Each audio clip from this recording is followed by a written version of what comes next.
एक लड़की भीगी भागी सी। सावन का महीना आ गया था। आकाश में काले बादल हो रहे थे, लेकिन फिर भी बारिश नहीं थी। बारिश के बिना भी मौसम बहुत सुहाना हो गया था। पता नहीं आज तरुण बार बार एक ही गाना गा रहा था, एक लड़की भीगी भागी सी। या पता नहीं यह मौसम का कमाल था, लेकिन काले बादल होने के बावजूद भी बारिश लोगों को तरसा रही थी। लेकिन फिर भी मौसम बहुत सुहाना हो गया था। और इस दिन और मौसम का मज़ा लेते हुए तरुण आज अपनी बाइक निकालने की जगह पैदल ही अपने ऑफिस जाने के लिए चल पड़ा। वैसे भी तरुण का ऑफिस उसके घर से कुछ ज़्यादा दूर नहीं था।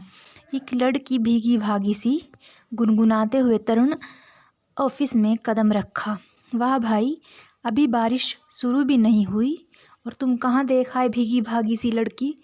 कहाँ देखी? यह था बाके। वो और होंगे जिनको भीगी भागी लड़कियां दिखती होंगी।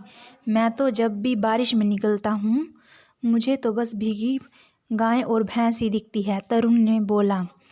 अपनी किस्मत है भाई, कहकर बांके चला गया। तरुण अपने ऑफिस की डेस्क पर बैठा और पता नहीं क्यों आज उसका काम में मन नहीं लग रहा था। और काम में मन ना लगने का कारण वह भली भांति जानता था। यह कारण था आलिया। आलिया उसी के ऑफिस में काम करती थी और तरुण की बहुत अच्छी दोस्त भी थी।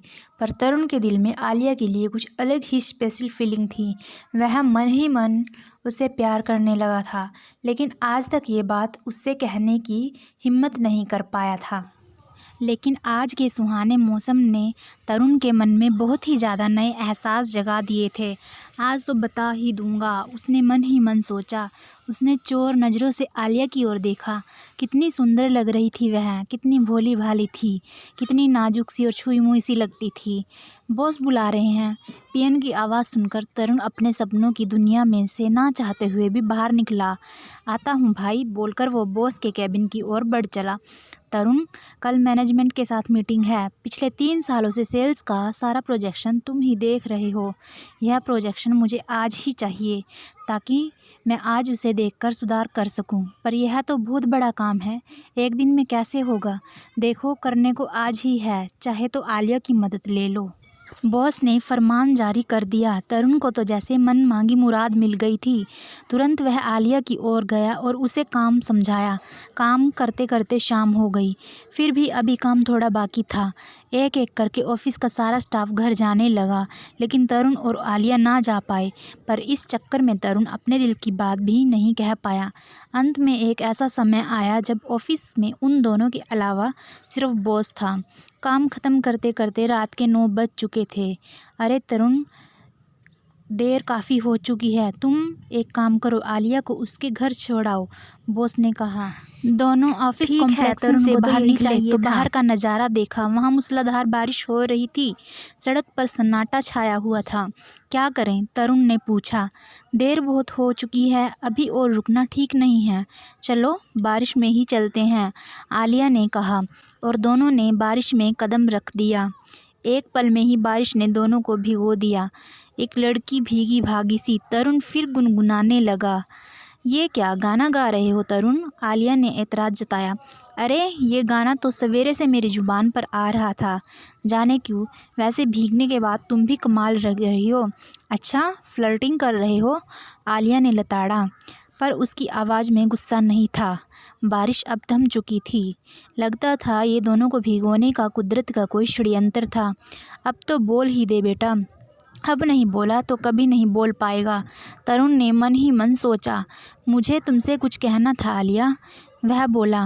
अभी रास्ते में खड़े खड़े कहोगे क्या? जो कहना है कल ऑफिस में कह देना, आलिया ने आंखें नचाकर कहा। समझ तो वह चुकी थी कि तरुण को क्या कहना चाहता है, लेकिन वह तरुण को सताना चाहती थी। नहीं, वह क्या है कि मुझे कुछ बात यह है कि तरुण बोलते बोलते हकला गया। अरे, इससे कुछ नहीं होगा, जो सुनना है हमसे सुनो जाने मन। अंधेरे में से एक आवाज़ आई। उन्होंने चौंक कर अंधेरे कोनों की तरफ देखा। वहाँ कई आदमी खड़े थे। शक्ल से तो गुंडे नज़र आ रहे थे। तरुण सतर्क हो गया। उसे हालात सही नहीं नज़र आ रहे थे। चलो यहाँ से, उसने धीरे से कहा। तुम कुछ कहना चाहते थे ना, कह दो ना। आलिया ने साफ इनकार कर दिया। तुम समझ नहीं रही हो, यहाँ खतरा है। ये लोग, अभी तरुण बोल ही रहा था कि वह तीनों कदम एकदम नज़दीक आ गए। तरुण ने तीनों गुंडों की ओर देखा। ज़रूरत पड़ने पर क्या वो इन तीनों का मुकाबला कर सकता था? लेकिन एक साथ तीन, यह कोई फिल्म थोड़ी चल रही थी। और आलिया, वह तो कुछ समझने को तैयार ही नहीं थी। खुद आगे बढ़कर गुंडों से पूछ रही थी, तो आप क्या सुनाना चाहते हैं भाई साहब?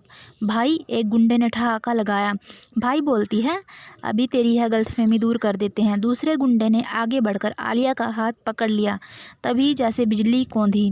क्या हुआ, यह तो तरुण के भी समझ में नहीं आया। पर आलिया ने उछलकर एक गुंडे के मुंह पर लात मारी और दूसरे गुंडे की गर्दन पर वार किया। एक क्षण में दोनों गुंडे धाराशाही होकर सड़क पर गिर पड़े। तीसरा गुंडा फटी फटी आंखों से यह दृश्य देख रहा था। आ तू भी आ, आलिया ने उसे ललकारा, लेकिन वो बिना पीछे देखे सिर पर पैर रखकर भाग खड़ा हुआ। तरुण अचंभित दृष्टि से आलिया को देखता रहा। आलिया मुस्कुराई। कराटे सीखने की अपने फ़ायदे हैं। अच्छा, तुम कुछ कह रहे थे?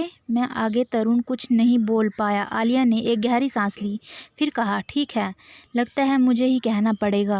तरुण, मैं तुमसे प्यार करती हूँ। क्या तुम भी मुझसे प्यार करते हो? और देखो, मना मत करना, वरना तुम जानते हो मैं क्या कर सकती हूँ। तरुण मुस्कुराया। अब अपनी किस्मत से कौन लड़ सकता है, कहकर उसने अपनी बाहें फैला दी और वो भीगी भागी लड़की उसकी बाहों में आ गई। फ्रेंड्स, अगर आपको कहानी पसंद आई हो, प्लीज़ वीडियो को लाइक कीजिए और चैनल को सब्सक्राइब ज़रूर कीजिए। Thank you so much.